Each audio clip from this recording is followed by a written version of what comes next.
Good morning and welcome to the Museum of Cornish Life. My name is Isabel and I'm going to talk to you about packaging because I was really inspired by our wonderful shop, and if you didn't see our collection for the shop yesterday, do dial in and have a look at that. And as you can see, almost everything that we have is in some kind of a package, whether it's a tin, whether it's a cardboard box, we've got some round tins up there, whether it's nowadays, of course, most things come in plastic, but they didn't used to. And I was talking about the shop to one of our colleagues actually. So normally when we're here in the museum and when we're open, we do lots of projects and we work with lots of other people who we call freelancers because they come in and work on the projects and then go away again. They bring their talents with them. So I was having a chat with Caroline Wilkins, who's a printmaker in the Redruth area, and I was talking about the shop.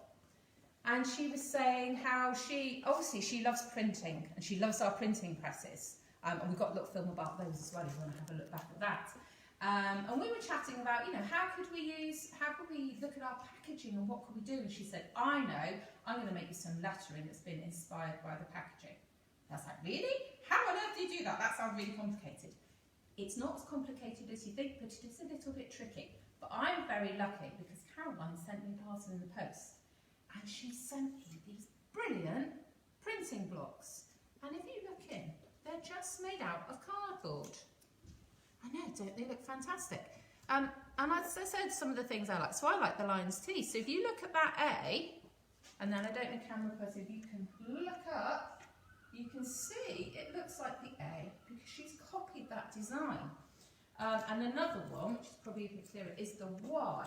Now, if you look at the Y on this, it's got a short little bottom bit, quite long bits at the top, but it's squared off, exactly like that one there.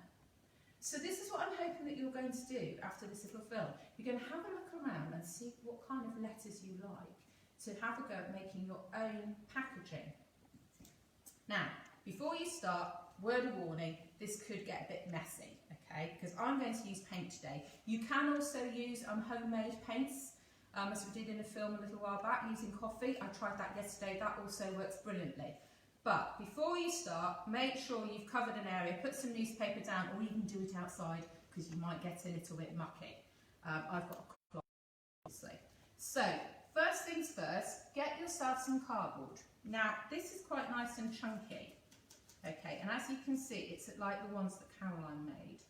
Okay, and you have to cut square about 10 centimetres by 10 centimetres. I'm going to guess this, so I hope Caroline isn't watching because I'm not measuring, but it's about like that. And that gives you a nice base, okay? And then what you do after that, I now remember what I've forgotten, is you cut out your letter. Now, I'm not going to through cutting them all out, but I'm going to cheat because my name's Isabel, so mine's really easy. Mine's just an I. So I'm going to absolutely cheat and do it like this, you see. That's my I. I'm now going to pop on there, like that.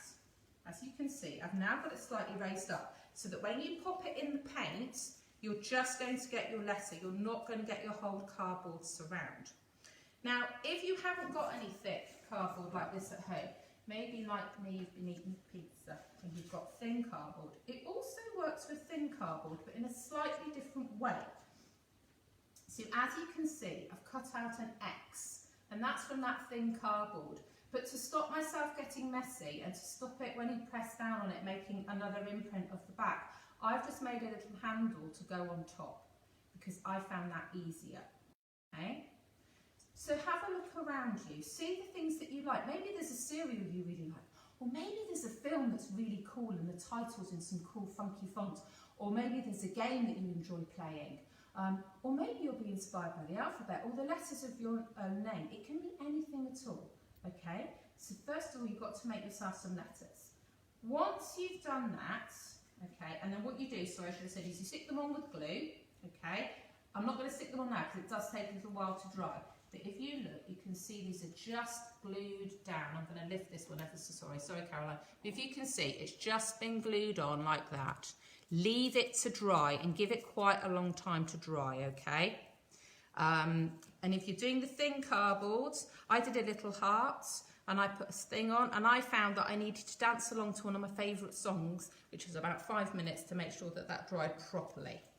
Okay, so once you've got your letters, other thing you need to think about is which way round are they going to be when they print them? Because when this came in the post, I looked at this and I thought, well, what letter is that? And then I realised, and I'm going to show you, we'll get printing this now. Okay, so in this one, this is a bit bigger. Now I'm using my fingers on this because I find that with these big thick ones, this works. When I put it all in, I got into such a mess, I decided to do it like this. I'm actually just going to print onto this cardboard because, oh no, I'm going to put it on this one because it's clear.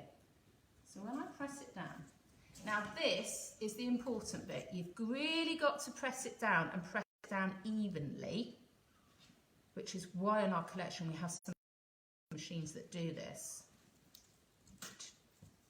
And then I realised, of course it's a P, because some of your letters, you're going to have to make them back to front.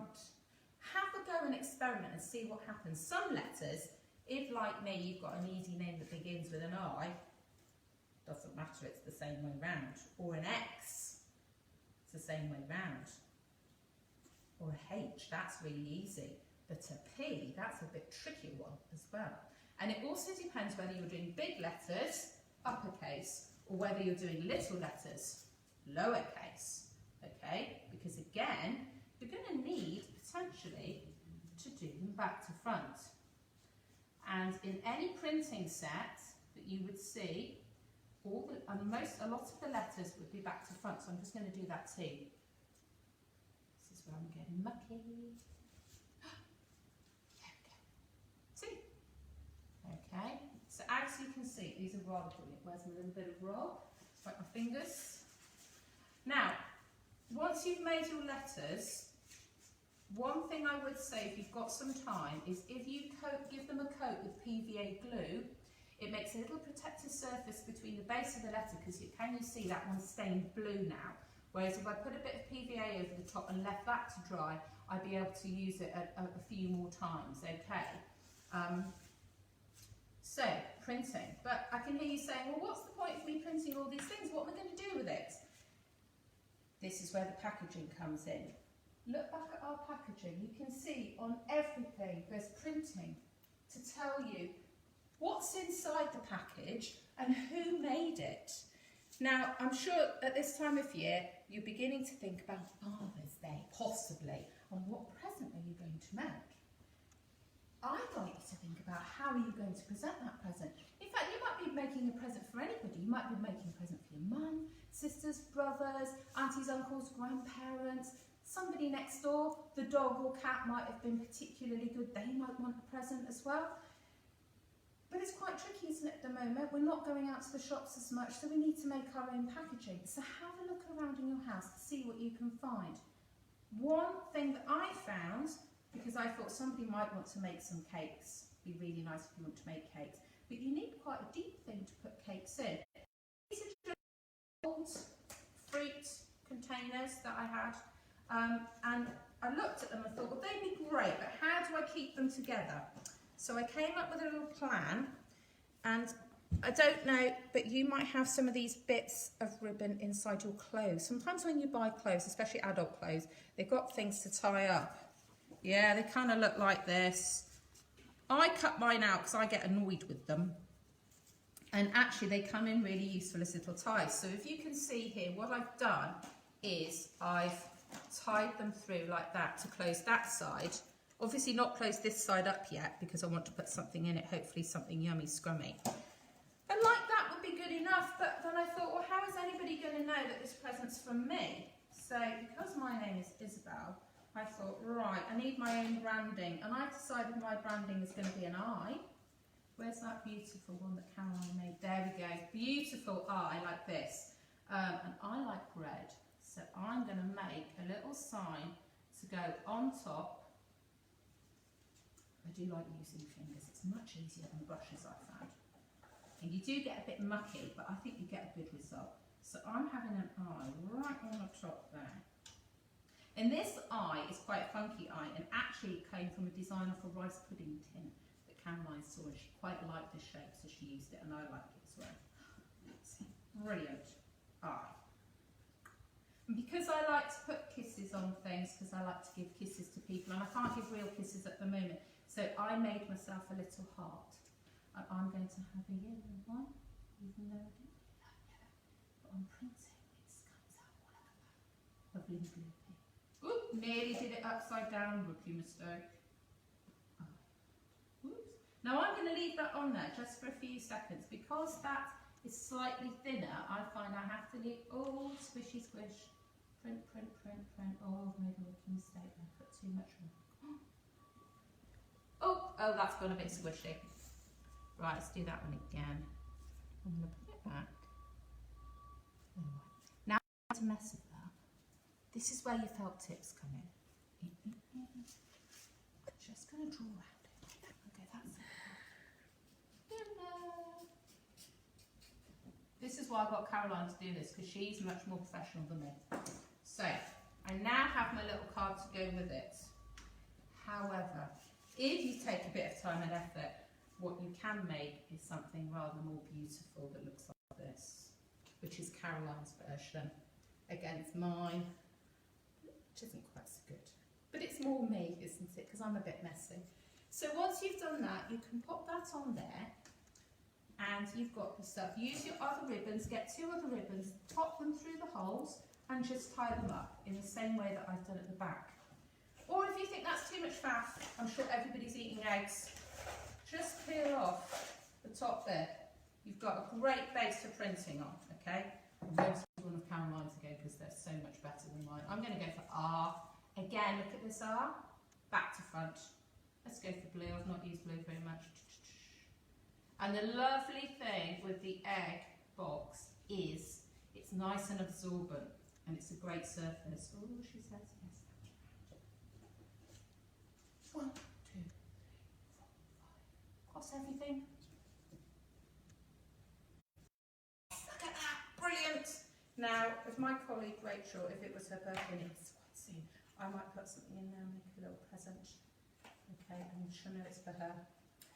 So, if you have it, the other thing you can do, if you've got something a bit tricky to wrap, make some wrapping paper. This actually came from an envelope. And again, you can just print to your heart's content and make a funky design. So I'm going to make a mess again, just because I like making a mess. As you can see, the trick is to not put too much paint on. Caroline did say that in her instructions. Don't put too much. Woo, sploosh. Yeah, see, not as good. But again, luckily for you all, much better version. So take some time, don't rush it like I'm doing, and you can make something as beautiful as this that says happy birthday. And if you want to get really funky, and you can pop out and get some fabric paints, you can buy these little bags quite cheaply. This came from Wilkins. There are other shops where you can get them. Look at this. Again, made by Caroline. It says a happy day, which in itself will make a fantastic present. So, I hope you've enjoyed this quick how to make your own printing blocks. So remember, some of the letters are going to have to be back to front, which will look a bit strange. 2 bits of cardboard is the best method, unless you're using thin cardboard, in which cut it out and put a little taggle on the back. Don't put too much, because you can see what happens when you do. Do take your time. But look around you, see what you can find, and have a go at making your own printing designs and packaging. See you again next week.